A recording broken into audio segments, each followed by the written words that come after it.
Buenos días, consultas académicas. Buenos días. Buenos días, Miss. Hola, ¿qué tal? Le envío las preguntas por el chat, no sé si podría ayudarme con las claves. A ver, vamos a ver un ratito ya. A ver.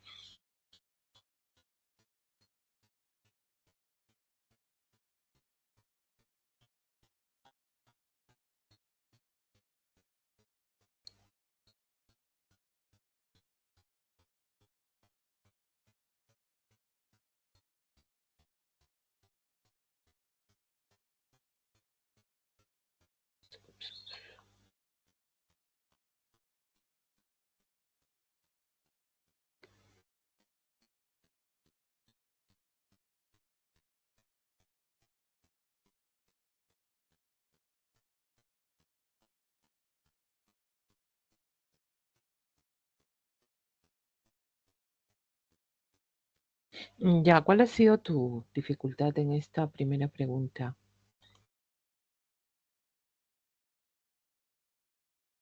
¿Qué ha Entre pasado la con la clave primera? A y B, Miss, estaba en duda.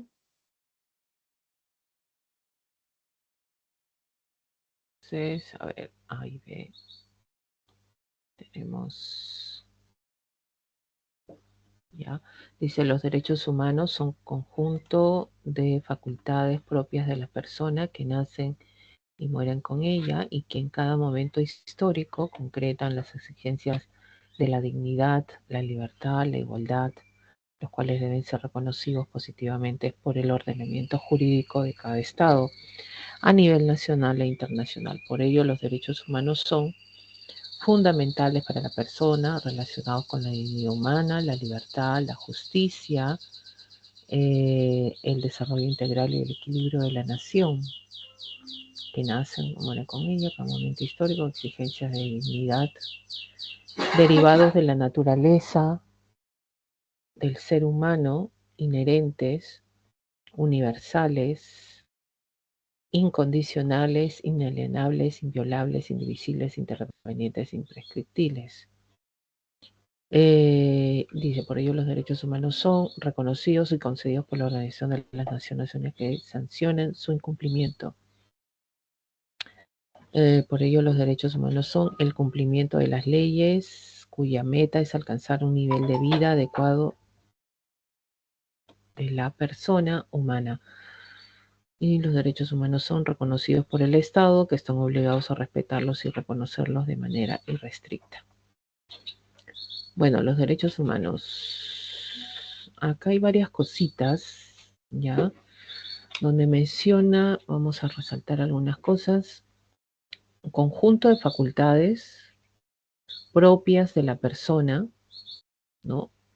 Que nacen y mueren con ella y que en cada momento histórico concretan las exigencias de la dignidad, o sea, en cada momento, que es cada etapa de la historia, ¿no? En cada situación de tiempo, concretan las exigencias de la dignidad a la libertad y la igualdad humana.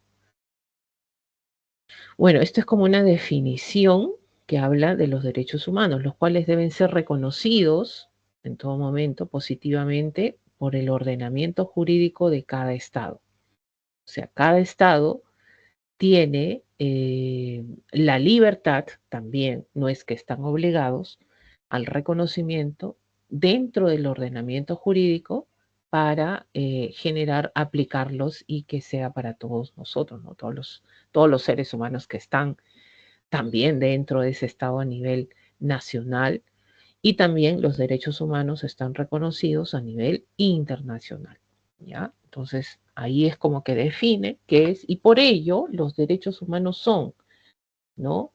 ¿Qué son los derechos humanos? Son fundamentales para la persona, relacionados con la dignidad humana.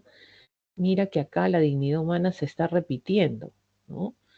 La libertad también, la justicia. Entonces estarías repitiendo un poco lo que dice el enunciado en este primer, ¿no? Alternativa. Integral y equilibrio de la nación, equilibrando la nación.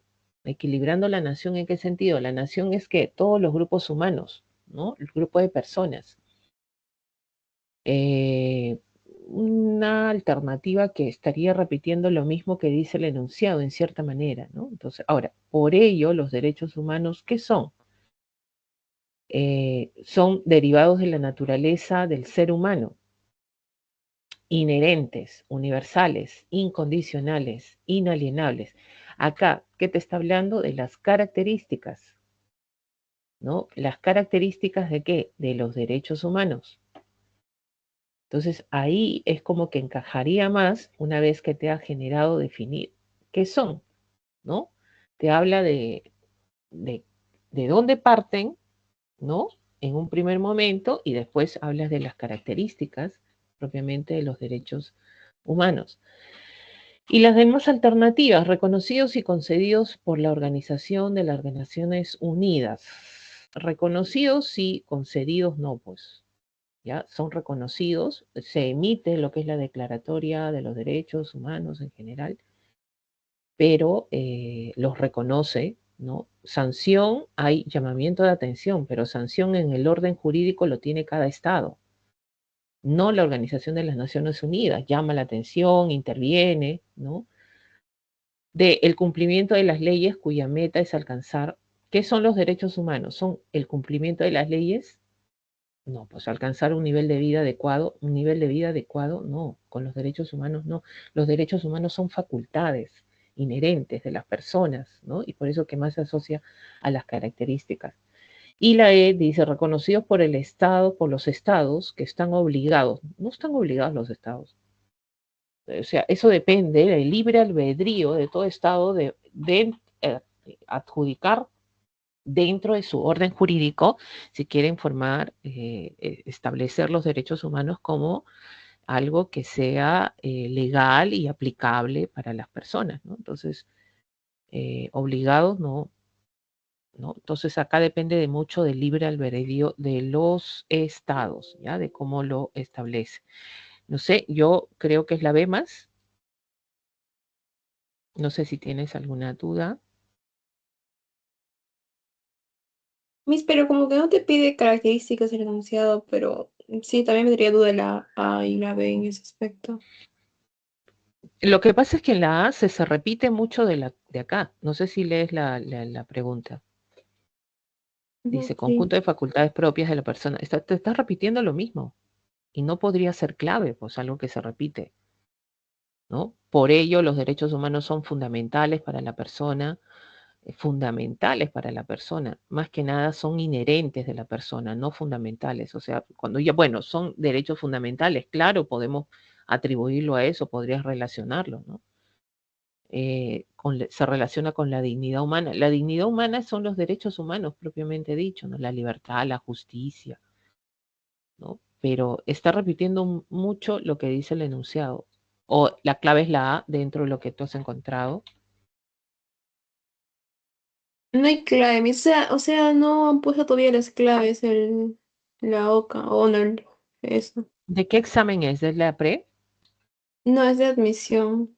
Mira, cuando no ponen clave, ahí uno sospecha que pues hay una confusión en algo, ¿no? Pero algo que se asocia más acá es la B, tiende a ser la B, de acuerdo al enunciado.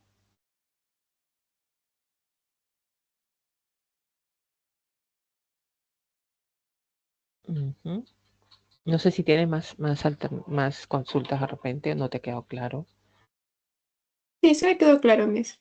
Ya. Y la otra pregunta dice, vamos, ¿qué dice acá? El gobierno regional de Trujillo y gran número de organizaciones políticas y la sociedad civil proponen llevar a cabo una consulta popular de referéndum con el fin de recortar sustantivamente el debido proceso a la protección jurisdiccional afectiva a todos aquellos detenidos y procesados por delitos de extorsión y secuestro, de acuerdo con la Constitución Política del Perú. Ya, ¿cuál fue tu duda en esta pregunta? ¿Qué es lo que no te quedó claro acá? Para que tengas duda en la clave. Miss, quisiera tener las claves porque no hay un solucionario oficial de esto. ¿No has solucionado la pregunta? Oh, Lo que ¿cómo? pasa, No has resuelto la pregunta. Sí, creo que la... La A la has puesto tú. Mm. Te digo esto para ayudarte, ¿no? Bueno, yo te puedo dar una clave y al final, si no has resuelto la pregunta, si te sale la clave, una cosa así, de repente lo resuelves, ¿no? Por eso te pregunto, Sí para puse la, pero poder... también me traje duda porque, o sea, creo que no se pueden suspender, pero había un caso donde sí se pueden suspender o no. Eso también me traía dudas.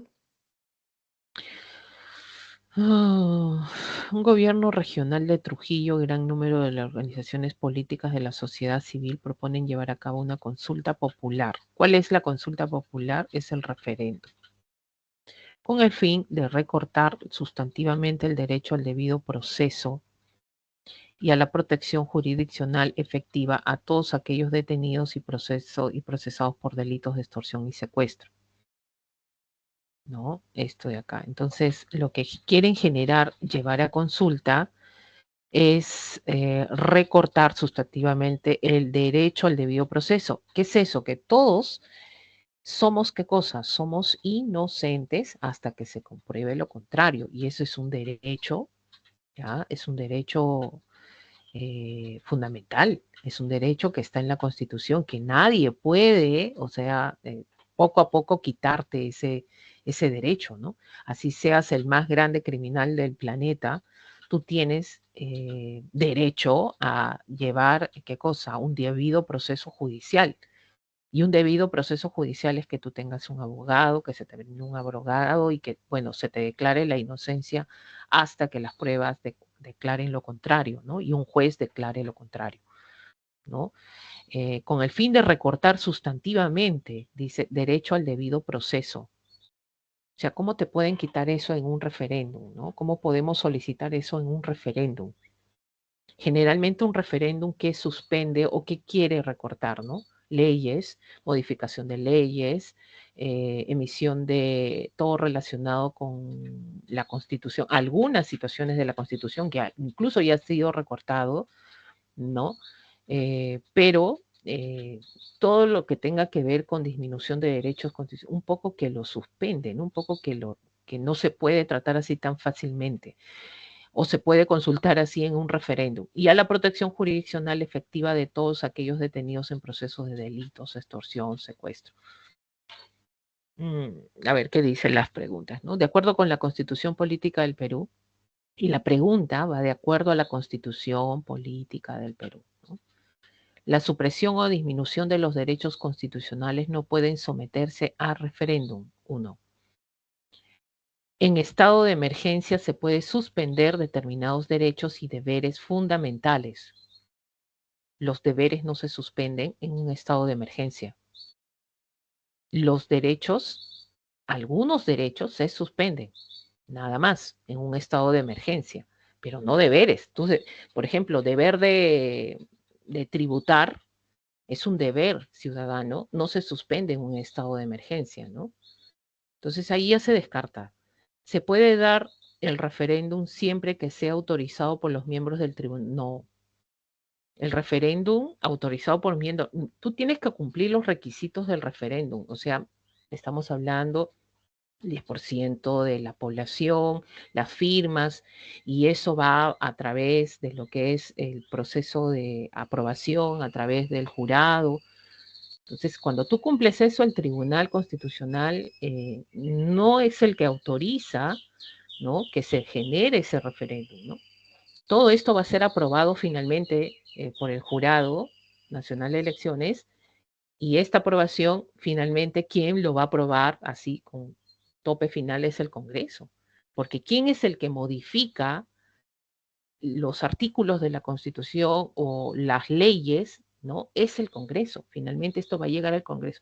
El referéndum es para consultar que esto se apruebe a través del pueblo, ¿ya? Pero el que va a decidir finalmente es el Congreso, si esto va o no va, pero el tribunal es la máxima instancia, profesora, de justicia, donde podemos también generar la interpretación de la Constitución.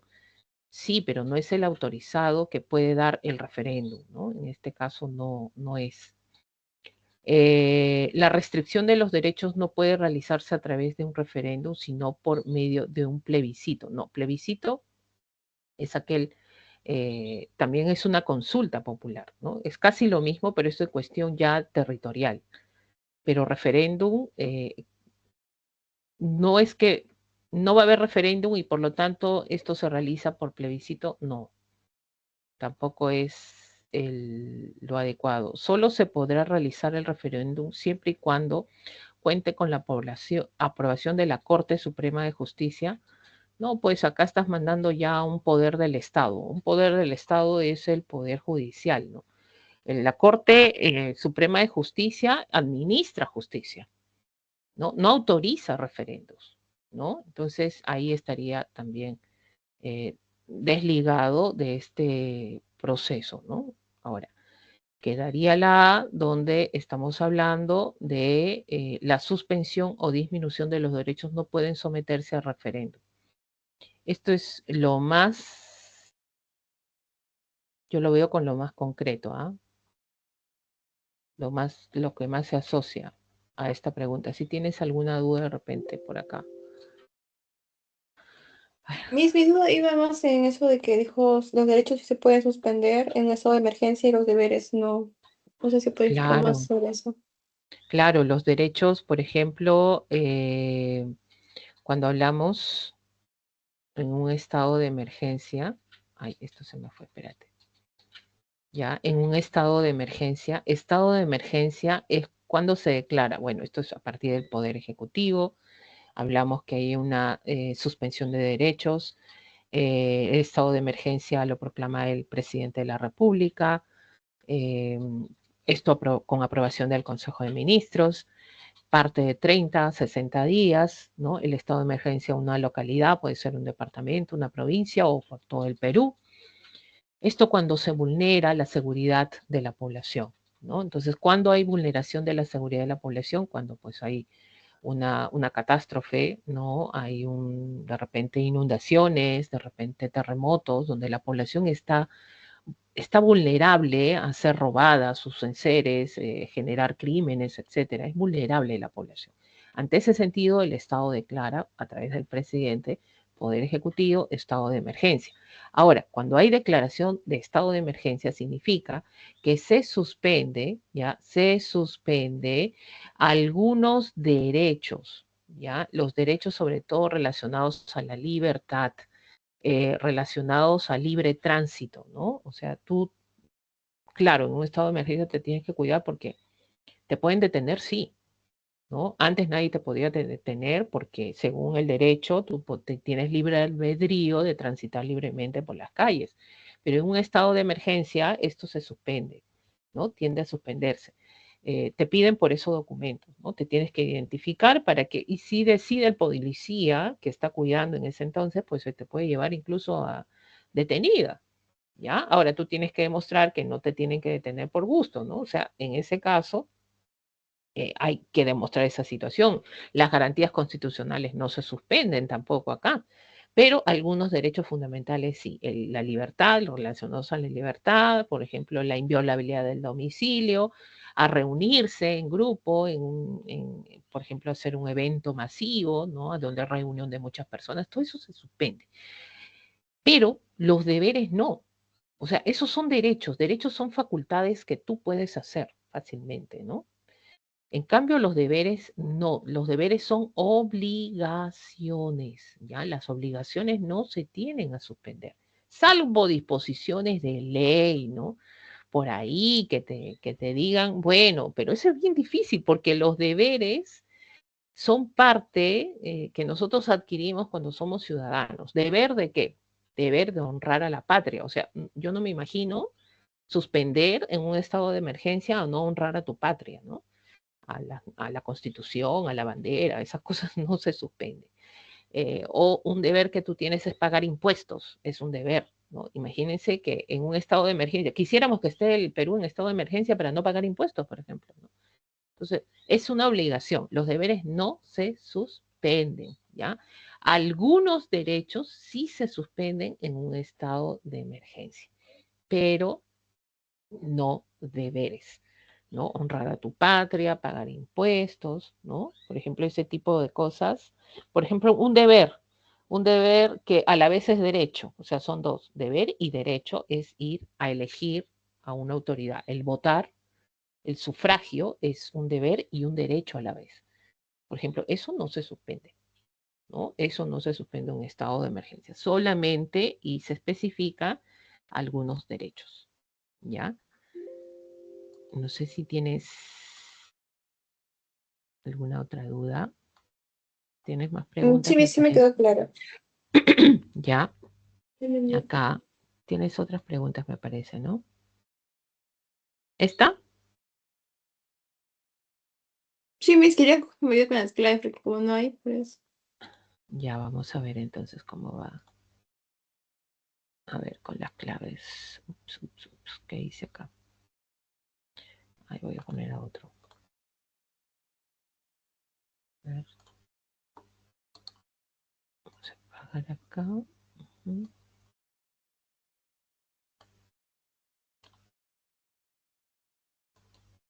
A ver, de la pregunta 62, ¿qué pasó acá? ¿Qué fue tu duda? No entendí muy bien hacia dónde se iba el problema. Porque te pide presupuesto participativo, pero las claves no crean dudas. Ya,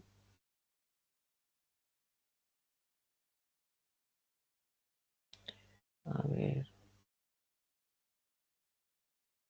Dice, los gobiernos regionales y locales organizan su gestión en torno a los objetivos y metas establecidas en los planes concertados y presupuestos participativos, desarrollando estrategias para la consecución de los objetivos trazados y con una óptima utilización de los recursos.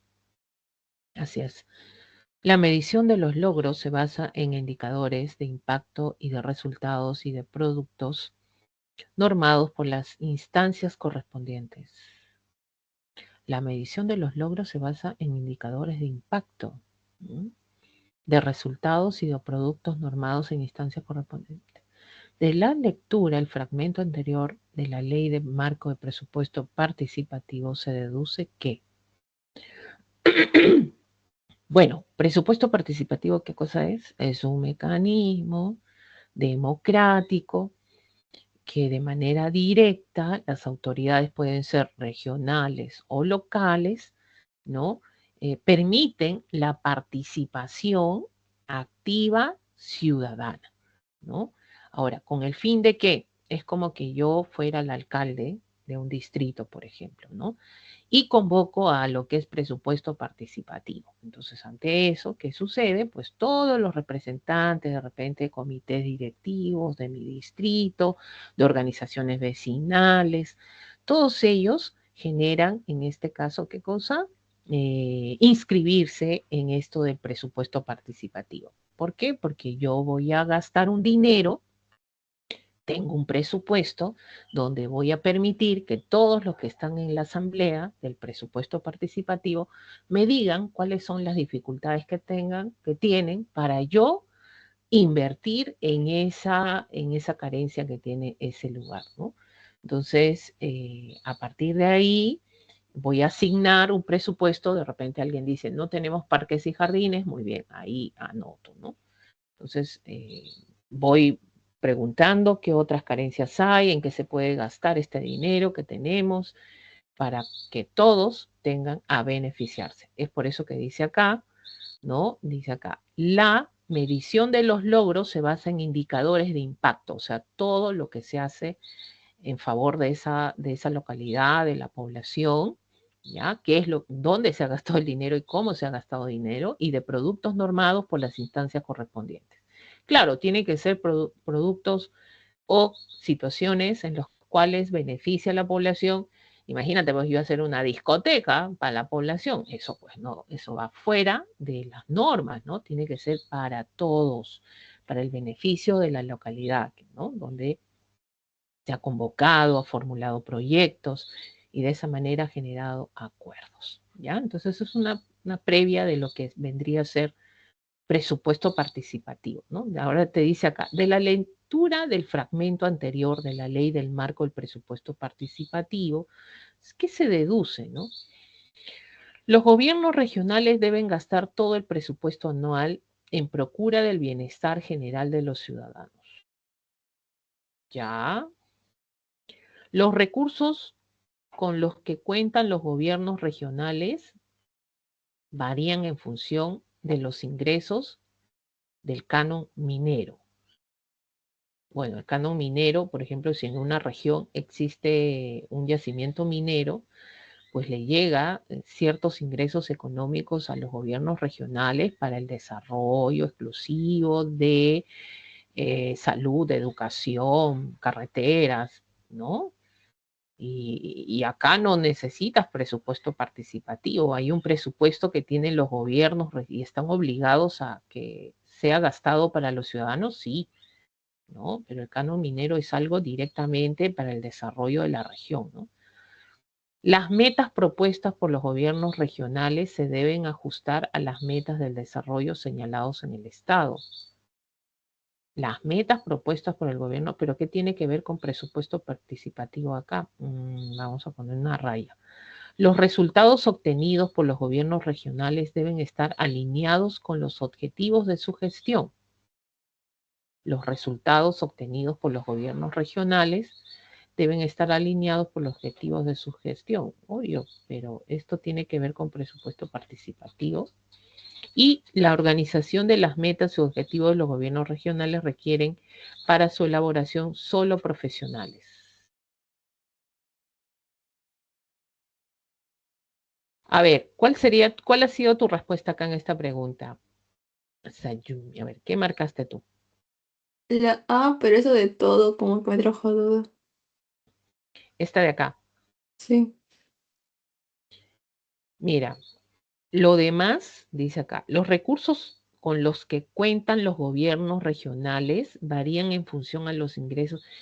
Este enunciado tiene algo que ver con lo que te dije, con lo que te expliqué del presupuesto participativo. Mira, acá dice, los objetivos trazados y la óptima utilización de los recursos. O sea, está hablando de los recursos, ¿no?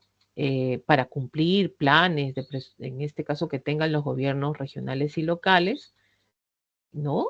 A través de un presupuesto. Y el canon minero no entra en esto, pues, ¿no? Dice, cuentan los gobiernos, varían en función de los ingresos. No varían en función a los ingresos del canon minero. El canon minero es un dinero anual que ingresa, ¿ya? Y que los gobiernos regionales cuentan con eso, ¿no? Para formar parte del presupuesto y de ahí gastan, ¿no? Gastan para mejoras de la población. O sea, esto es lo que el canon minero, ingresan al canon minero acá, forma parte del presupuesto. Y eso forma parte para el gasto. No es en función que va a entrar al más o menos canon minero, sino que hay un monto fijo ya, ¿no? Entonces ahí estaríamos descartando esto, ¿no? Las metas propuestas por los gobiernos regionales se deben ajustar a las metas de desarrollo señalados por el Estado. O sea, yo sé que los gobiernos regionales tienen metas de los bueno, un conjunto de objetivos que forman las metas para desarrollar sus regiones, ¿no? Y esto forma parte de lo que es parte de lo que es el gobierno regional y lo que señala también, en este caso, el objetivo general del Estado, ¿no? Que es el desarrollo de las regiones. Pero esto que tiene que ver con presupuesto participativo, ¿no? O sea, ¿cómo nosotros desviamos a que esto fuera una respuesta de presupuesto participativo? Tampoco. Claro, hay cosas que deben, en este caso, decidir los gobiernos regionales, metas propuestas que tienen, ¿ya? Que se deben ajustar a las metas de desarrollo, no necesariamente a las metas del desarrollo del Estado. Ellos tienen sus propios, no olvidemos que los gobiernos regionales son autónomos, ¿no? Y hay una situación de que tienen que dar una información, ¿no? Al gobierno central, pero ellos tienen autonomía, ¿no? Y bueno, no hay relación también con lo que es presupuesto participativo. Los resultados obtenidos por los gobiernos regionales deben estar alineados con los objetivos de su región. Sí, esto sí es cierto, ya los resultados que se obtienen los gobiernos regionales deben estar alineados con los objetivos de su gestión. Claro, porque cada gobierno regional tiene objetivos que cumplir, ¿ya? Pero ¿qué tiene que ver con presupuesto participativo, no? Presupuesto participativo es la participación ciudadana en general para procurar el bienestar de toda la población, ¿no? Acá, nada, ¿ya? Es algo, es un parte de lo que tienen como funciones los gobiernos regionales. La organización de las metas y objetivos de los gobiernos regionales requieren para su elaboración, dice, la organización de las metas y objetivos de los gobiernos regionales requieren para su elaboración solo profesionales. No, pues solo profesionales. Cuando encuentras esto de solo, o sea, solo profesionales trabajan en los gobiernos regionales, no. Y ni siquiera se asocia a presupuesto participativo. La A, ya, yo marcaría la A, sería una respuesta más coherente de todo lo que se ve. Eso de solo y todo siempre me trae dudas cuando Sí, veo las pues, ese es el alternativas. problema. Claro, mira, y te está diciendo acá, ¿no? Dice, la organización de las metas y objetivos de los gobiernos regionales requieren para su elaboración, o sea, metas y objetivos, solo profesionales. Mira, con esto te doy la respuesta. ¿Un gobernador regional es necesariamente profesional? No, pues. A veces, ¿un alcalde es profesional? No, pues. ¿No? Profesional, no, pues no necesariamente son profesionales. Son aquellos que han adquirido experiencia a lo largo del tiempo del trabajar en gobiernos regionales, que es distinto, ¿no? ¿No? Porque partimos del gobernador regional, eh, a veces no es necesariamente un profesional, ¿no? A veces es un empresario de repente que ha surgido por ahí y no necesariamente tiene un título, es un profesional. Profesional se refiere a aquellos que han estudiado, pues tienen una carrera, tienen un título profesional. Tuyo para decir eso. ¿Y solo ellos pueden hacer esto? No necesariamente. Hay participación, por ejemplo, para cumplir estas metas, objetivos, participación de los comités vecinales, o sea, no necesariamente profesionales, ¿no? Por ese lado. O sea, esa palabra solo ellos, o sea, nadie más, solo profesionales, ahí como que descarta la pregunta también, ¿no? A ver, si tienes alguna duda, no sé, dime igual, ¿ya? Sí, está ahí, Miss. Ya, ya, la otra, ¿cuál fue? Ahí marqué la B, pero quiero saber si está bien. A ver. ¿Qué dice acá? Dice, en el marco del principio y enfoques establecidos por la Convención de los Derechos del Niño, esto siempre viene en admisión, ¿no? Parece que he visto varias preguntas de derechos del niño y adolescente. El 2 de agosto del 2009 se promulgó en el Perú en la ley que, a ver, ¿qué dice acá? Sostiene que los niños están afectados a sanción penal si cometen algún delito. Garantiza la inalienabilidad física, moral, tanto del niño como del adolescente. Ya establece que los niños extramatrimoniales tienen menos derechos que los legítimos. Afirma que los adolescentes que infrinjan la ley están exentos a incurrir a los juzgados. Estipula que la opinión de niños es irrelevante en un juicio de tenencia de menores. ¿Cuál ha sido tu respuesta acá?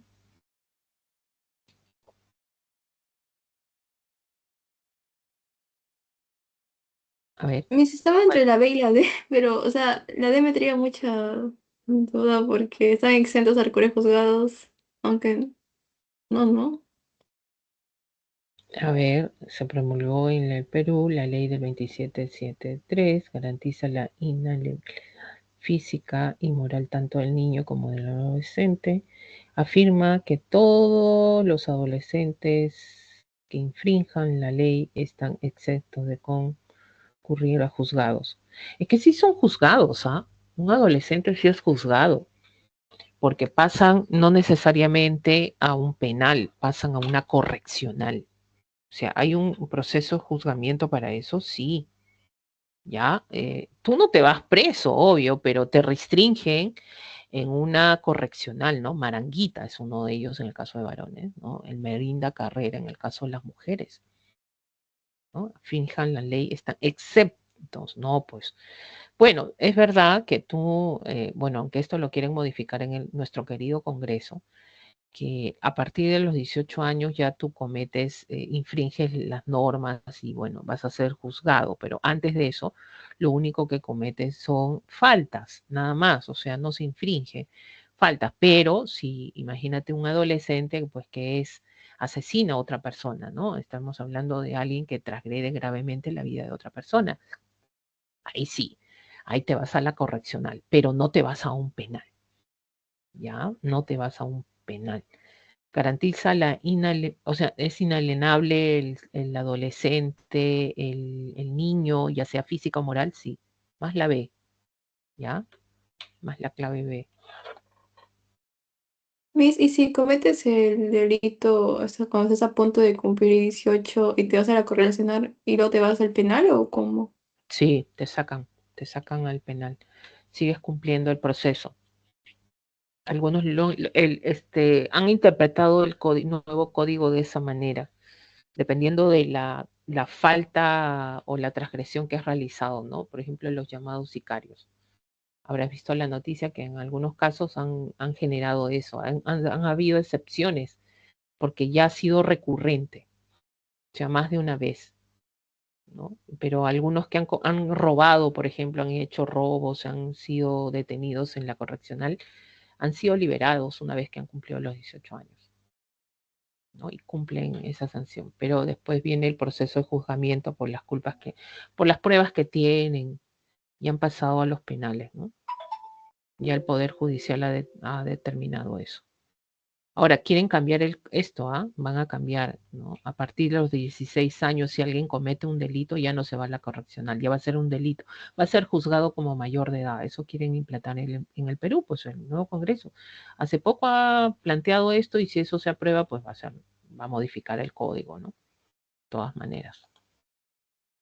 ¿Ya? Para el próximo examen ya estará modificado, hay que estar atentos a eso, ¿no? ¿Listo? ¿Tienes otra pregunta, Sayumi, o hay otra? Creo, no sé. La última, Miss. A La... ver, esa. vamos a esta de acá. Uy, ¿dónde está? Acá. Ujú.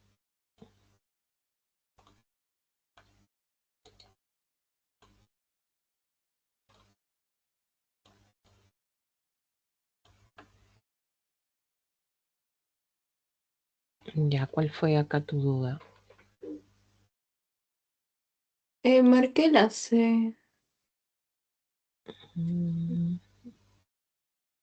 En el marco de la Organización de las Naciones Unidas, después de la Segunda Guerra Mundial, diversos países con contextos culturales distintos trabajaron durante 2 años en la redacción de 30 derechos inalienables reconocidos como la Declaración Universal de los Derechos Humanos. Por esta razón se puede afirmar que la Declaratoria Universal de Derechos Humanos marca un hito histórico, ya que su creación garantiza el final de una era marcada por la violencia y la guerra a escala mundial. No, pues la guerra no tiene...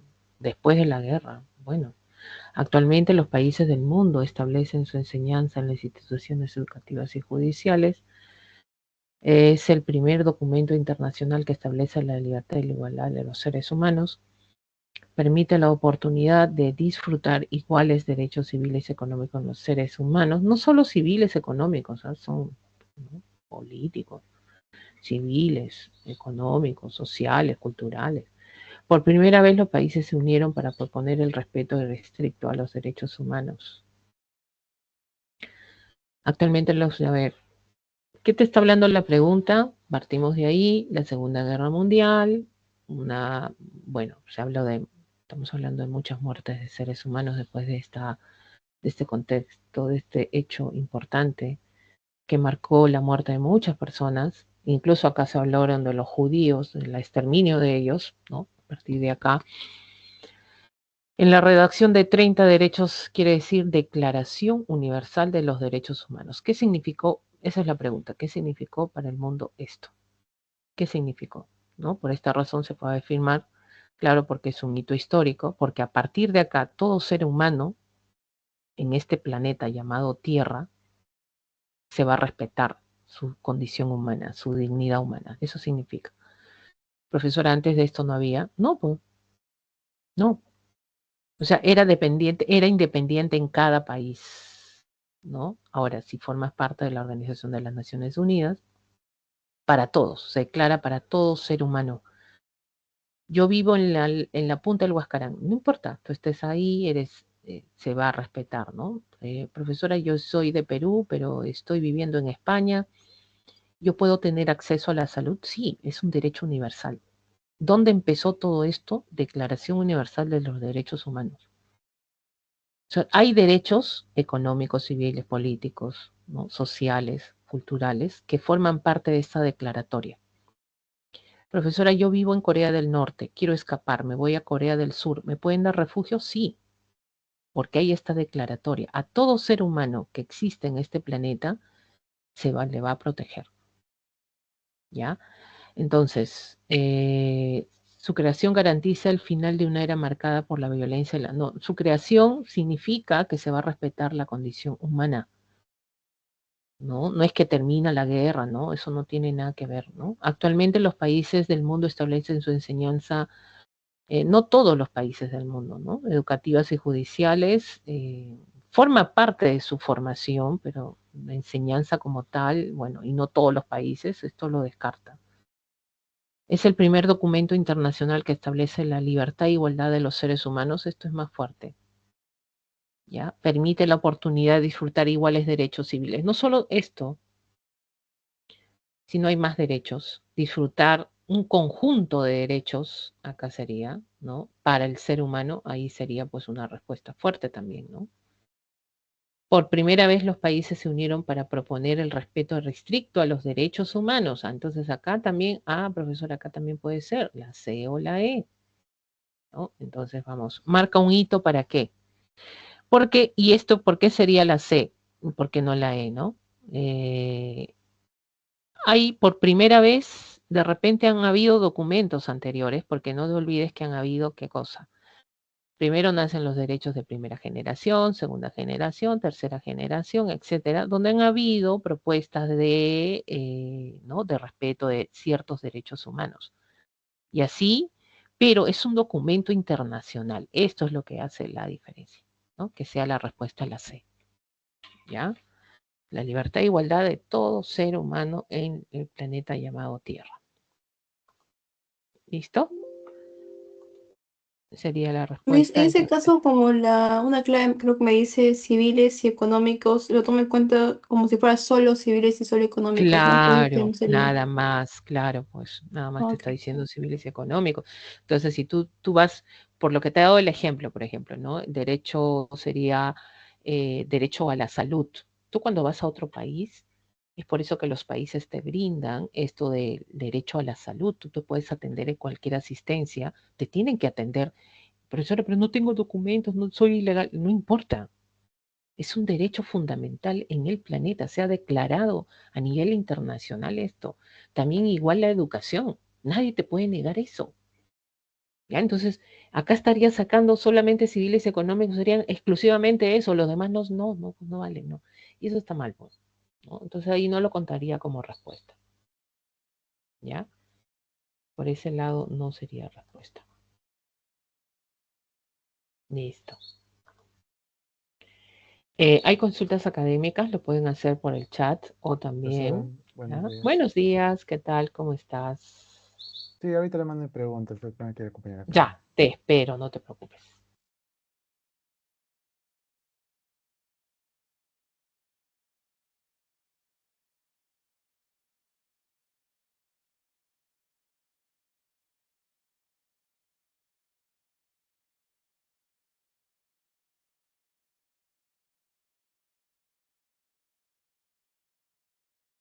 Le mandé, profesora.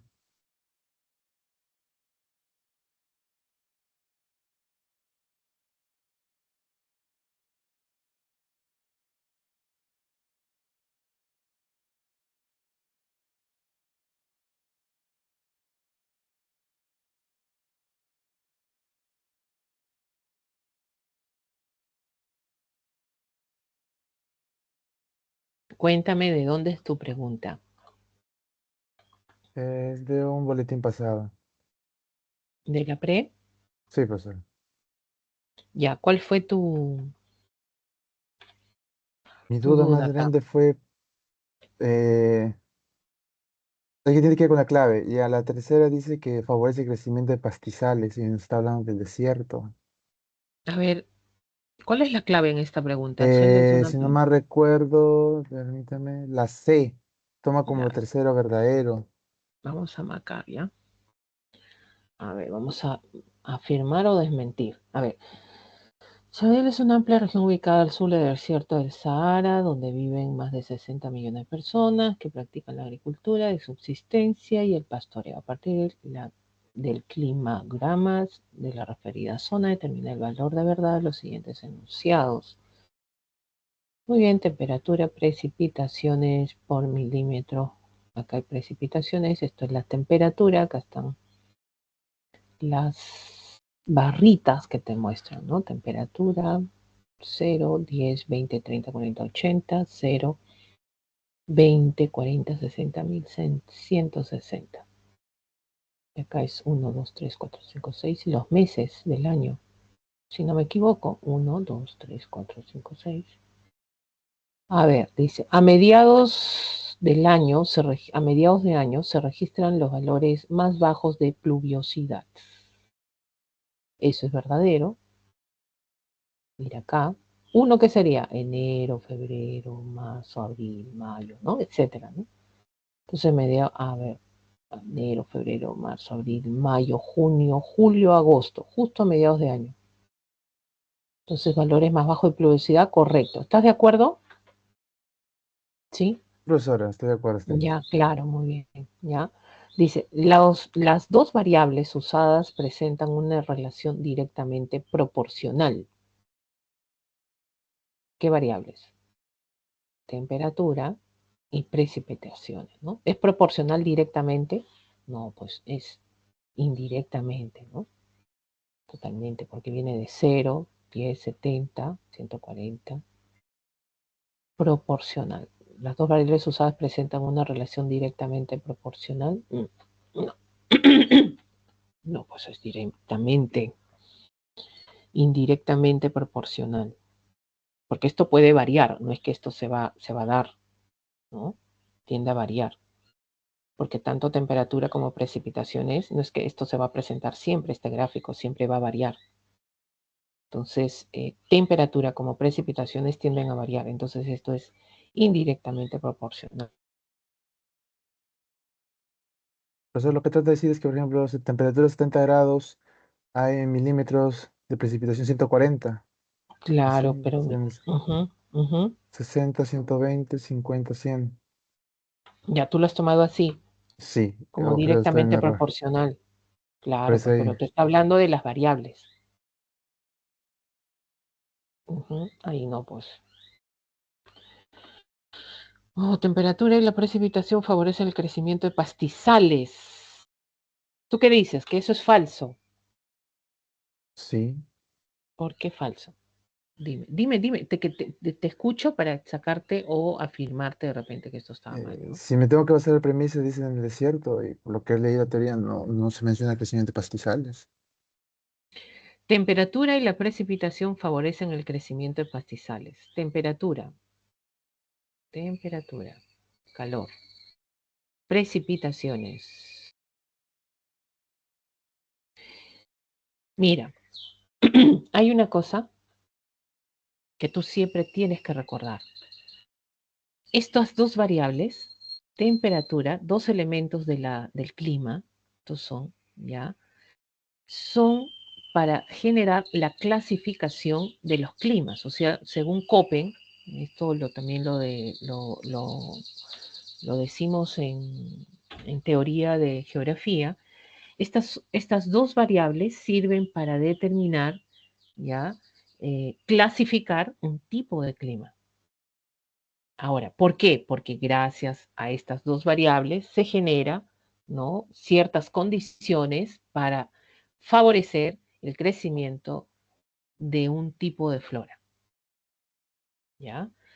Entonces, Aunque esto no está relacionado directamente con el cuadrito, ¿ya? Pero sí tiene que ver, porque tú lo has tomado por este lado, ¿no? Dice, Chandler es una amplia región ubicada al sur del desierto de Sahara, ¿no? Donde viven 60 millones de personas que practican la agricultura de subsistencia. Para tú practicar la agricultura, ¿qué necesitas? Necesitas suelo y necesitas agua. Y el suelo y el agua, y cuando hablamos agua, se relaciona ya sea por los ríos o ya sea por las lluvias. ¿Ok? Ahora, cuando hablan de agricultura de subsistencia, significa que no es una agricultura pues que vas a exportar productos, ¿no? Una agricultura donde utilizas tecnología para regar tus cultivos. No, agricultura de subsistencia es aquella que utilizas o bien la lluvia, secano, o bien los ríos que acontecen en esa zona para cultivar solamente para la población interna, o sea, para familias, para la localidad donde vive. Nada más, ¿ya? Entonces, si a ti te dicen, por ejemplo, ¿dónde hay más lluvias? Miren qué épocas hay más lluvias. Diciembre, noviembre, octubre, noviembre. Hay más lluvias, ¿ya? Y las temperaturas son más altas. Entonces, ¿qué favorece que haya más lluvias, un poco más de agua? Y las temperaturas altas favorece ¿qué cosa? Esto, creación de pastizales. Esto, mira, el problema es cuando solo hay altas temperaturas. Acá sí, y no hay lluvias. Acá sí, pues ya no crece pastizales. Si hay altas temperaturas y se generan precipitaciones, ¿no? Estos pastizales van a crecer en este suelo. Siempre, cada vez que hay lluvias, va a depender del tamaño, el crecimiento del pastizal, de la flora. Si hay muchas lluvias, imagínate que estamos en la selva alta, muchas lluvias, llueve todo el año. Dime, ¿va a haber pastizales pequeños? Y en la selva hay altas temperaturas, ¿ah? Hoy, esto se me fue. Perdón. ¿Ya? Hay altas temperaturas en la selva. Entonces, y hay altas precipitaciones y llueve todo el año. Ya no va a crecer pastizales pequeños. ¿Qué va a crecer? Pastizales grandes, pues incluso árboles de gran tamaño. ¿No? Y todo se debe a estos dos factores y sobre todo a este también que es importante, que son las precipitaciones. Ahora, si solamente llueve de manera estacional, mira qué meses está lloviendo, ¿no? Está pues diciembre, noviembre, octubre, hay más lluvias, profesor, y están intensificándose las lluvias. ¿Qué significa que estas lluvias son estacionales? ¿Y qué va a crecer? ¿Árboles? No va a crecer árboles. ¿Qué va a crecer? Solamente pastizales. Nada más. O sea, vegetación de talla pequeña, ¿no? Y esto es favorable, ¿ya? Estos son, en este caso, genera el crecimiento de pastizales, sí. Y mira que después esto pues puede disminuir las precipitaciones, pueden disminuir, aumentar la temperatura, pero si hay caída de precipitaciones, esto es favorable para el crecimiento de pastizales, ¿no? Por ejemplo, en el caso de Lima, por ejemplo, ¿no? En Lima, toda la costa centro-sur del país, no llueve. Alguien me puede decir, sí, sí llueve. Ah, ya, ¿por qué llueve? ¿Por qué asocias a lluvia? Porque un tipo de precipitaciones son las garúas y lloviznas. ¿Ya? Las garúas y lloviznas son precipitaciones muy menudas, muy pequeñas, pero existen. Y gracias a eso, ¿qué se forma en Lima?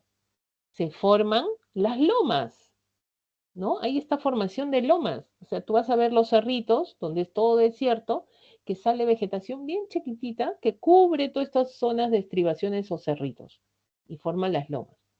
Pero esto no es todo el año, esto acaba cuando acaban las precipitaciones. Fíjate qué tan importante son las precipitaciones combinadas con la temperatura. O sea, favorecen el crecimiento de pastizales, eso es correcto.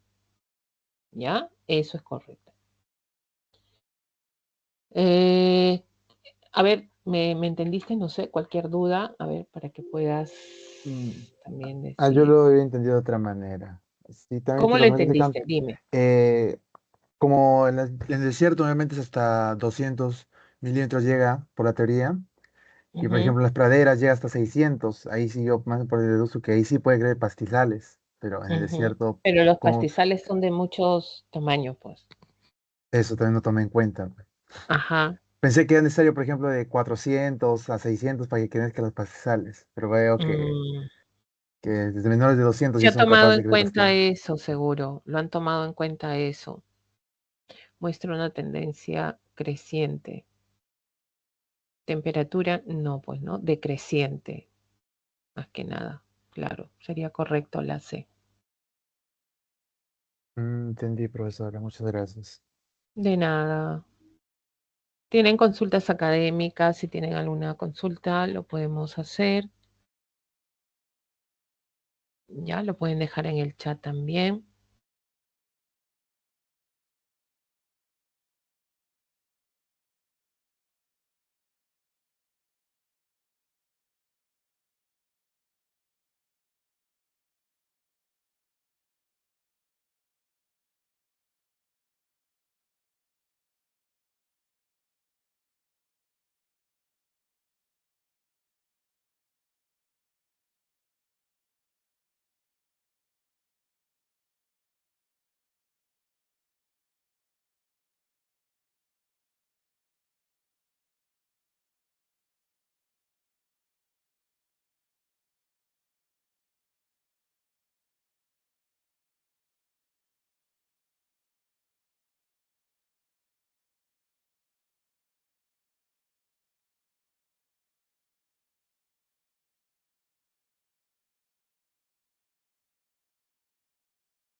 Buenas chicos, si tienen alguna consulta académica, la Sí, pueden hacer. profesora.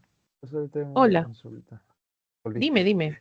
Estaba resolviendo otro boletín aparte por mi cuenta y me salió un término que es tierras emergidas. ¿A qué se refiere eso, profesora? Pero ¿dónde está el término en Ahorita se que lo se mando. Creo que está da? cargando. Todavía no está demorando, creo.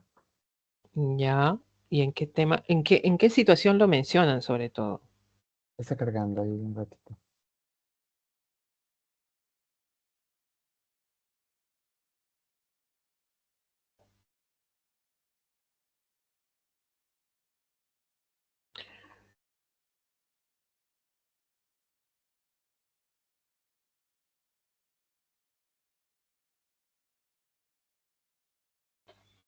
Sospecho que es por... A ver, esta es, Sí, en el ítem 3. ya, las praderas ubicadas entre 30 y 50 ocupan el 30% de las tierras emergidas. Mira, cuando te hablan de tierras emergidas, son superficies bueno, vamos a ponerlo como proporción de superficie que están por encima del nivel del mar. O sea, en otras palabras, en vez de poner tierras emergidas, hubieran puesto en áreas continentales, que es lo mismo. Eso significa. ¿Ya? O sea, que no están cubiertas por océano o que no están próximas al océano o mares, ¿no? ¿Me entendiste? No sé si, Sí, sí, profesora. ¿ya? Pero O sea, ese, en vez de poner tierras emergidas, pueden haber puesto ahí, están ubicadas, se ocupan el 30% de estas, están ubicadas en áreas continentales, ¿no? O sea, que no están, las praderas no están pues al borde costero, no están cerca del mar. No es Lima, por ejemplo, ¿no? Está cerca del litoral, ¿no? Están más adentro, en zonas centrales, en áreas continentales.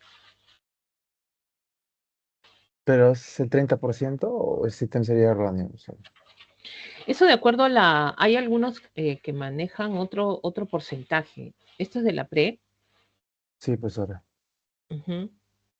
Ocupan el 30% de tierras emergidas. Tierras emergidas, a ver, esto de acuerdo a la teoría también, porque yo ya manejo otra cosa. El caso de las praderas creo que menciona, voy a revisar esto un ratito ya. Vamos a ver. Estos son los desiertos, si no tengo entendido. Son más los desiertos. Dejo de compartir para compartir un poco la teoría.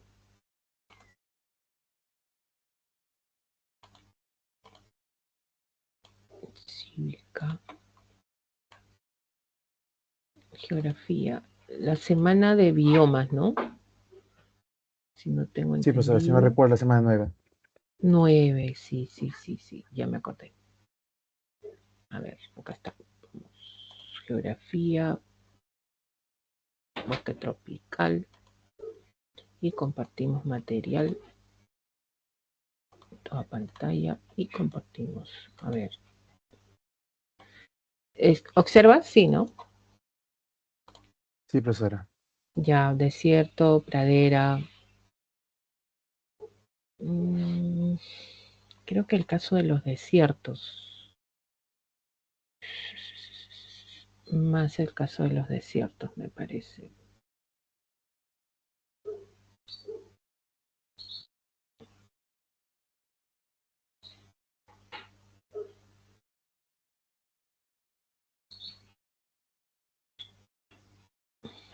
A ver, acá no sale, pero tengo entendido. Sabana, ya, desierto, 30-30, y tu pregunta habla de... Ah, no, esto no es la pregunta. Voy a copiar.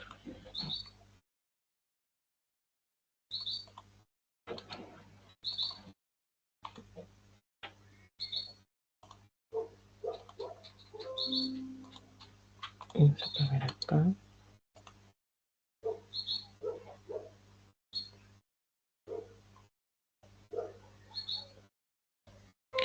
A ver, el caso de los praderas.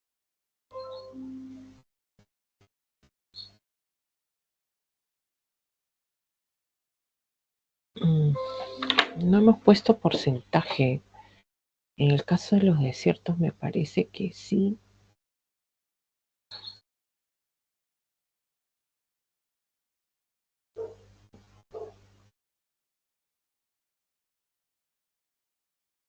$50. La Patagonia. No.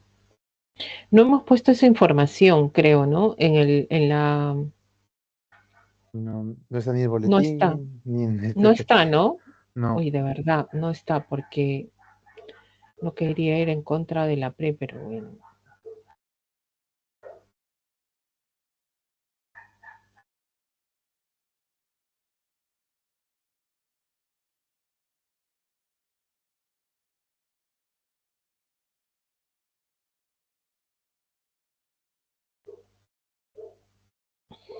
Ya. Mira, dice, según la ubicación latitudinal, los biomas ocupan grandes extensiones territoriales. Bueno, acá hay que marcar qué cosa es, nada más. Vamos entonces. Dice, la taiga está ubicada entre 50 y 60, registra temperaturas altas en verano. No, pues si hablamos de taiga, nos vamos a taiga. Ya, que habla de la taiga. Se ubica en 50 y 60, ¿no? Frío, el clima es frío, veranos cortos, frescos, con abundantes precipitaciones, inviernos sí son largos y muy fríos, eso sí, ¿no? Entonces, ¿qué sería esto? ¿Correcto o no correcto, no? Vemos Falso. acá, falso. Esto no es correcto. ¿Ya? Dice, las sabanas ubicadas entre 15 y 25 albergan los mamíferos más grandes. ¿Tú qué dices? Verdadero. Verdadero. Claro, claro, pues. Ejemplo, ahí está pues la Leones y jirafa, elefantes. claro. Las praderas ubicadas entre 30 y 50 ocupan el 30% de las tierras emergidas. A ver.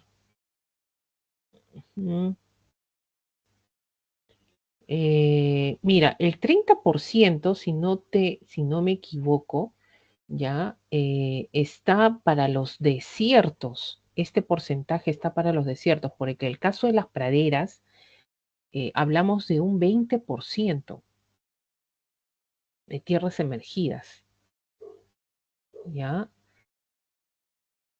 Un 20% de tierras emergidas. Ese es el dato que yo manejo. Ahora, yo quería corroborarlo esto por ahí de repente se me pasó, no lo leí en la teoría de la pre. Tú me dices que no hay, tampoco yo estaba viendo, no hay. Pero el 30%, profesor, entonces, ¿quién ocupa? Esto es más para los desiertos. Los desiertos sí en el mundo se están agrandando, ¿ah? Eso sí, por la acción humana, por el cambio climático, todo esto está aconteciendo, que hay un mayor porcentaje. Pero praderas estarían en un 20%. ¿Ya? Tierras emergidas, como te vuelvo a decir, son zonas continentales, ¿no? Donde no hay cercanía al litoral costero o no hay, pues, no está, pues, forma parte del nivel del mar, ¿no? Son tierras más centrales, o sea, en las zonas centrales continentales, ¿no? Y eso vendría a ser, pues, un falso, ¿ya? En el bosque templado de 30 a 50, claro que están cerca de las praderas, están los bosques templados, están en esa misma latitud. Se vienen aplicando programas de reforestación, eso es correcto. Quiere decir que hay programas de reforestación porque no olvidemos que en el bosque templado, siempre para ubicar un bioma, por ejemplo, taiga, sabana, pradera, bosque templado, bosque tropical, ¿qué es lo que primero tenemos que descartar? O sea, tener alerta, ¿qué cosa, no? ¿Cuál es la vegetación predominante en cada uno de estos biomas? ¿No? Y como ya, yo voy a decirlo rápido nada más porque esto es parte de ya repasar un poco, ¿no? Taiga, ¿cuál es la vegetación predominante? Coníferas. Coníferas, acá hay coníferas, pinos, pinabetes, esta vegetación de árboles que terminan en punta. Acá, taigas, por eso que dicen bosque boreal también, ¿no? Sabanas, ¿cuál es la vegetación predominante en unas sabanas? Las gramíneas, las gramíneas. O sea, hierbas, pastos naturales que llegan en África, por ejemplo, llegan a medir hasta 3 metros de altura. Las praderas, ¿qué cosa hay en las praderas? También gramíneas, ya, pero las gramíneas son más bajas. Si en la sabana las gramíneas son así, de este tamaño, 3 metros de altura, ¿no? Las praderas es más bajita, más bajita. Y algo más bajito de estas gramíneas, porque todas son gramíneas, ¿no? Que es en una estepa. Ah, esto es una estepa, esto es una pradera y esto es una sabana, ¿no? Entonces, podemos nosotros decir, profesora, ¿la prolongación de una sabana es una pradera? Sí. ¿La prolongación de una pradera es una estepa? Sí. ¿Qué tienen en común estos tres biomas? La vegetación, gramíneas. Obvio que hay otro tipo de vegetación, herbáceas, plantas herbáceas, por ejemplo, ¿no? Pero en general gramíneas en sabana, en pradera y estepa. Es por eso que en el caso de África, cuando estos biomas están cercanos, tú vas a ver en una pradera africana, por ejemplo, una jirafa. Entonces tú dices, oye, ¿qué hace la jirafa acá? Porque se prolonga, y estos animalitos, como encuentran la misma vegetación, se van a las praderas, ¿no? Y la estepa tiene gramíneas más pequeñitas, chiquititas, la gueaguea, el ajenjo azul, por ejemplo, ¿no? Son bien pegaditas al suelo. ¿Qué tienen en común las praderas y la estepa? Que los dos tienen suelos productivos, ¿no? Condiciones climáticas, clima templado. ¿Se puede aprovechar las praderas y las estepas? Sí, para el desarrollo de agricultura, ¿no? Y en un bosque templado, ¿qué cosa hay? Árboles.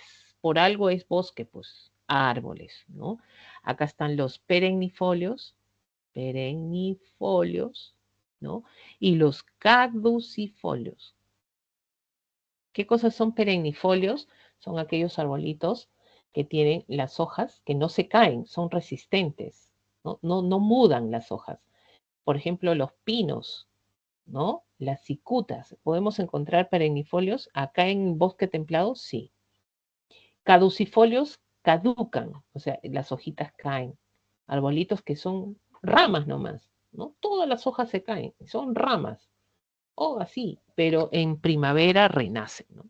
Se llenan los árboles. Esos son los caducifolios. Entonces, nosotros estamos distinguiendo siempre el tipo de vegetación. Entonces, en un bosque templado, ¿tú crees que no van a deforestar árboles? Ha habido deforestación. ¿Están aplicando programas de reforestación? Sí. Qué casualidad, en este bosque templado está Estados Unidos, están los países europeos, ¿no? Está en la zona este de Asia, donde pues ha habido la revolución industrial, ¿no? Ha habido deforestación terrible y han generado aplicar programas de reforestación hoy en día, así es. ¿Ya? Entonces, ahí creo que la clave la D en esta pregunta. Espero te haya ayudado. Sí, profesora, si no hay mucha molestia, ¿podría confirmar bien sus porcentajes? Porque no voy a decir que venga preguntándome en un examen. ¿En cuál es? O es ¿Cuál muy es? ¿Cuál? Dime. rebuscada. No, Los de, o demasiado sea, rebuscada, demasiado rebuscada, ¿ya? Demasiado rebuscada, pero yo creo que el 20% es de las praderas. 20%, 30% de desiertos. Pero esto, ojo que varía, varía. Por eso en la pre yo estoy segura que no lo han puesto, por ese pequeño detalle, que tiende a variar. entiendo, profesora, muchas gracias. ¿Ya? Ok, no te preocupes. Consultas académicas. ¿Tienen alguna consulta? Lo pueden dejar en el chat o también hacerlo por audio. ¿Ya?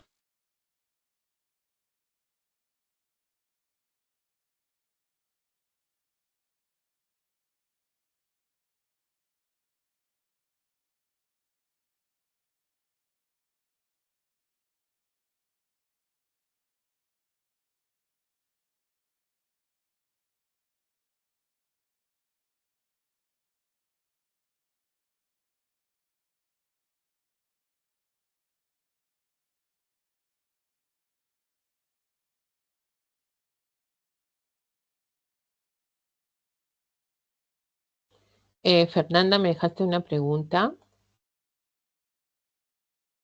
Sí, mis. ¿Cuál ha sido tu duda de la pregunta? Dime, cuéntame. Solo estoy confundida entre la clave A y la B. A ver, vamos a ver.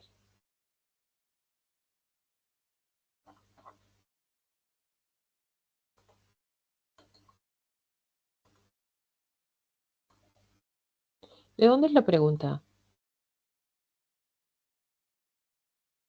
De admisión, mis. ¿Sí? Y no tienes la clave, de ahí no te han dado la clave, porque algunos consiguen la clave y a veces a partir de ahí a veces viene la duda de ellos. No, creo que solamente hay solucionario hasta el 2019, pero, o sea, más No han no. puesto más, ¿no? No, Yo o veo que no sea, han puesto. ajá, no confirma la misma universidad, así que no. ¿Mm?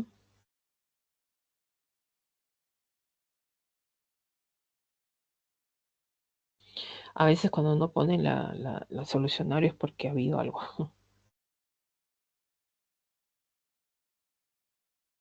Pero bueno. La sequía y la desertificación son consecuencias generadas por la acción humana y por factores climáticos, ambos relacionados con la ausencia de agua de forma constante, principalmente en regiones naturales de la costa y la sierra. Sin embargo, la sequía se caracteriza por y la desertificación por... Ya, ¿cuál fue tu clave? A ver, ¿cuál dijiste tú? ¿Podría ser la B? La B. Esa fue tu clave. Dilo, porque es bueno que nadie te va a juzgar acá, ¿eh? Nadie, nadie. Sin embargo, la sequía se caracteriza por y la desertificación por.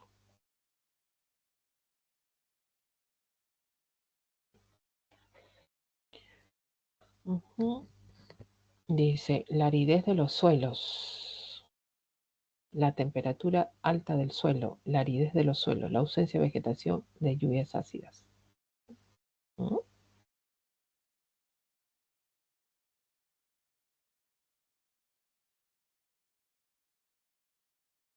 Y la desertificación, la erosión de los suelos, la aridez de los suelos, las temperaturas altas, la presencia de sales y las lluvias inusuales.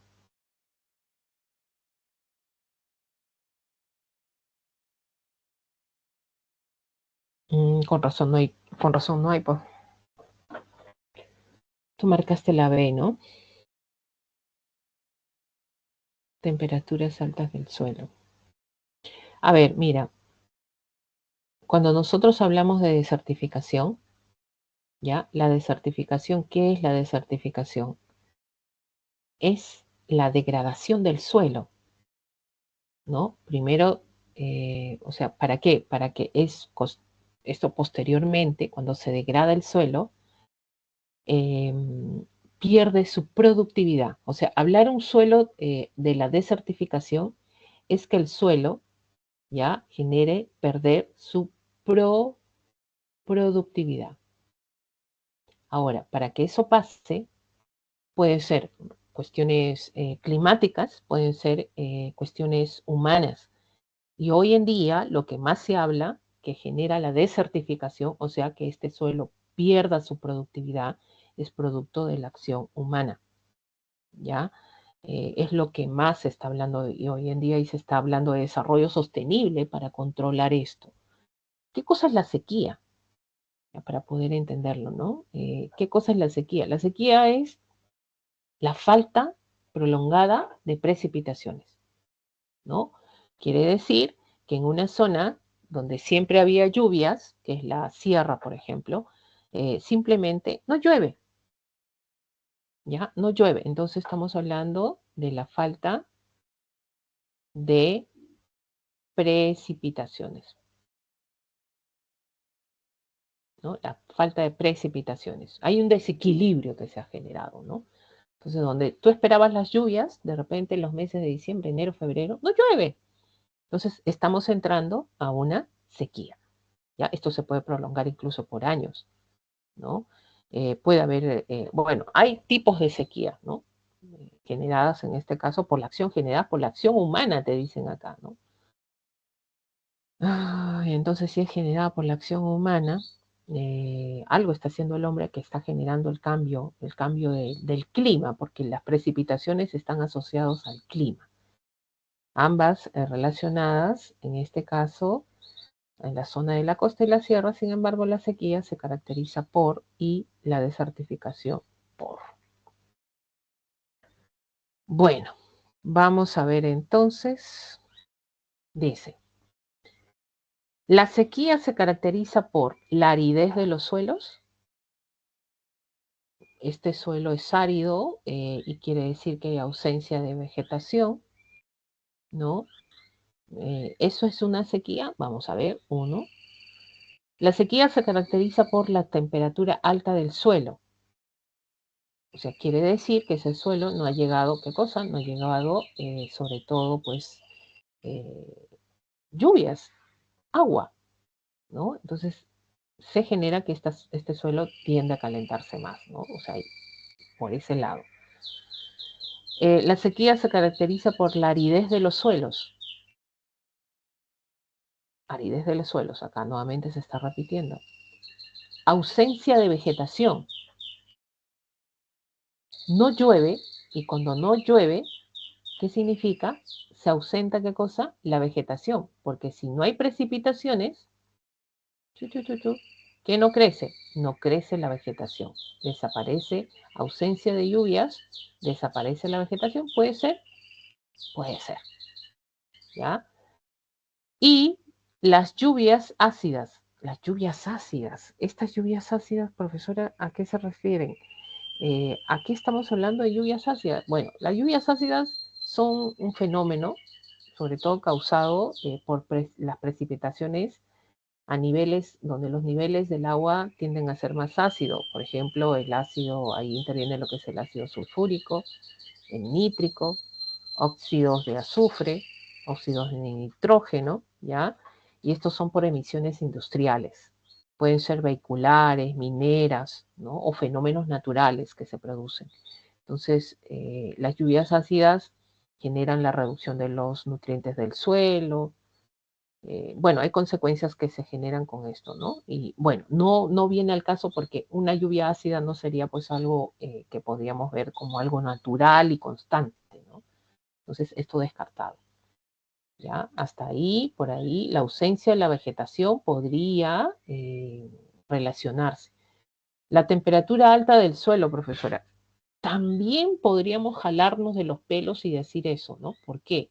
Porque cuando no hay ausencia de lluvias y no crece vegetación, ¿qué sucede? La radiación es directa en el suelo y se genera una nueva energía, la energía infrarroja, ¿no? Y esta es energía calorífica y aumenta la temperatura, ¿no? Entonces, por ahí jalándonos de los pelos podría ser, ¿ya? Ahora, como queda la veila de, vamos, ¿no? Sin embargo, la sequía se caracteriza por ausencia de vegetación, por las temperaturas altas del suelo y la desertificación por la aridez de los suelos, ¿ya? Y cuando nosotros decimos aridez de los suelos, profesora, ¿a qué nos vamos a referir directamente, no? A ver. Un ratito, por favor.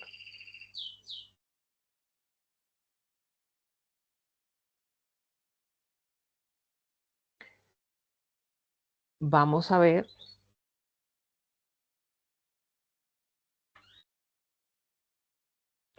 Un ratito. Ah, ya. Se me presentó una cosita. Bueno, ¿qué decimos cuando hay, aridez de los suelos? Estamos hablando de la falta, sobre todo, de humedad, ¿no? Balance hídrico, por ahí, ya, por ese lado podremos asociar un poquito. Y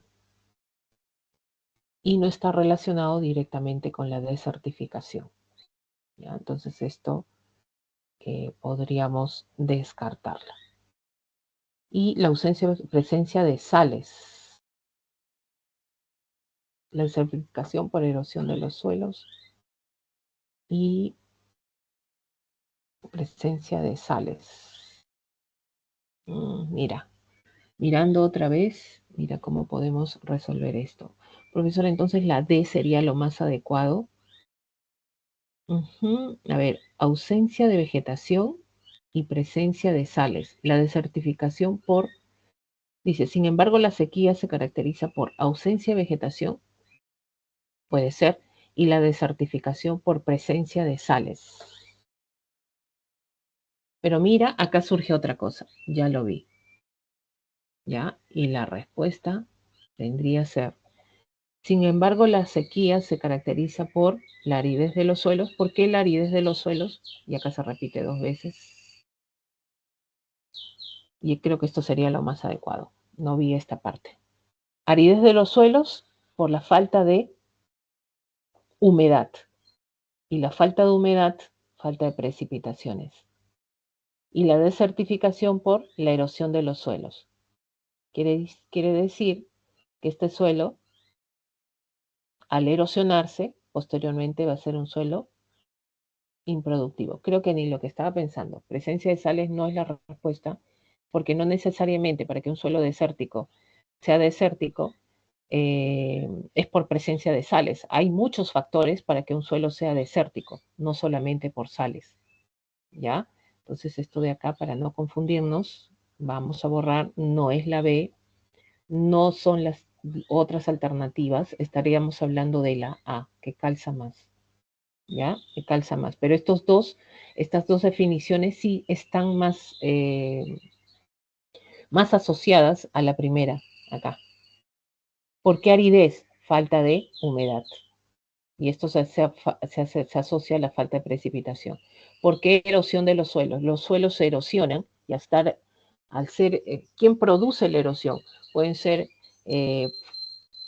elementos climáticos o por la acción humana, ¿no? A través de la agricultura, uso de fertilizantes, uso de pues el regadío excesivo que genera emposamiento del agua, ¿no? La presencia de sales, por ejemplo, que genera la erosión de los suelos en general. Esto es más general, que se asocia a la desertificación, ¿ya? ¿Y qué cosa es la desertificación? Estaríamos hablando de un suelo que posteriormente se va a volver improductivo. ¿Listo? Entonces creo que la A es la que calza mejor. No sé si estás de acuerdo o tienes más consulta. Por favor, con esta pregunta. No, estoy de acuerdo, Miss. Ya, qué bueno, ya, porque sí, es Gracias, me Miss. estaba confundiendo con el otro. Ya, listo, qué bueno. Listo, si tienen alguna pregunta, me hacen saber, por favor.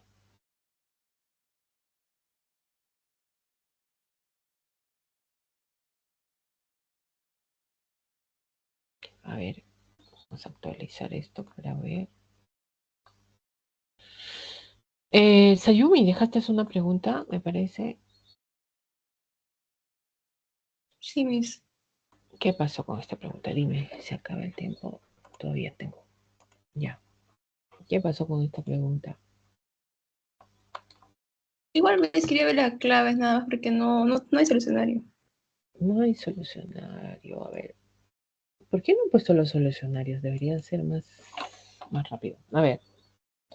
¿Qué marcaste acá? ¿Cuál fue tu clave tuya? Si a ver la corroboramos o no. Acá está. Solo uno de. Solo uno.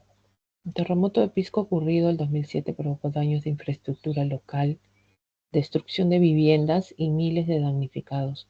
Algunas de sus características señalan que la línea vertical de referencia sísmica estuvo ubicada a 40 kilómetros al oeste de Chincha y desde 39 kilómetros de profundidad.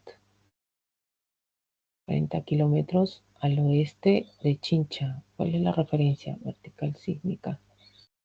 Al oeste de Chincha y desde 39 kilómetros de profundidad fue liberada una energía de 7, magnitud del momento. Respecto al fenómeno descrito, identifique en este caso una o más proposiciones correctas. Ay, cuando te ponen esto, ya puede ser que sea una sola respuesta.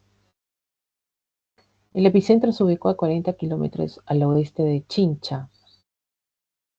El epicentro es la parte externa de la superficie, ¿no? Porque acá tenemos, imagínate que esta es la referencia a la casita, ¿ya? El foco es donde se inicia el movimiento sísmico, ¿no? Acá, y el epicentro, este es el foco o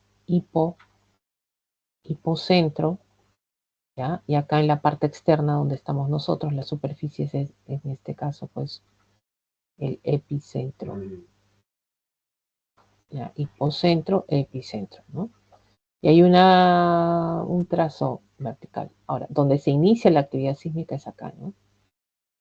Dice, el epicentro se ubicó a 40 kilómetros al oeste de Chincha. Claro, cuando te hablan de epicentro, siempre te están hablando, ubicada a 40 kilómetros, siempre la referencia de la orientación, cada vez que te ponen orientación, ese es el epicentro, orientación cardinal, sobre la vertical del foco sísmico, claro, porque desde 39 kilómetros de profundidad, foco sísmico fue 39 kilómetros de profundidad, se registró, bueno, esto sería correcto, hasta ahí se ubicó 40 kilómetros al oeste de Chincha, ya listo. Las ondas transversales de Rayleigh son las primeras registradas en el sismógrafo. Estas son superficiales, ¿no? Las primeras en ser registradas son las S y la P en el interior, en el hipocentro. Las de Rayleigh y las de Love son superficiales. Esto es incorrecto. La localización del hipocentro corresponde a 39 kilómetros sobre la superficie del mar. 39 kilómetros, ¿ya? Hipocentro sobre la superficie del mar, no, pues Esto es interior, bajo. No. La magnitud registrada, 7,9, corresponde a la escala de Mercalli modificada. No. Mercalli modificada genera la intensidad del sismo, ¿no? Entonces esto haría, para que sea Mercalli tendría que estar en números romanos. Y esto es magnitud del momento, o sea, es incorrecto. Correcto. Tu respuesta. Gracias, Miss, quedó claro. Ya, sí, correcto. Estás bien, Sayumi, muy bien.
Bueno, en esta oportunidad estamos dejando las claves de la semana número 10 del curso de Geografía y Educación Cívica, que corresponde en esta oportunidad. Ya estamos terminando las consultas académicas. Nos vemos hasta otra oportunidad. Buenas tardes con todos.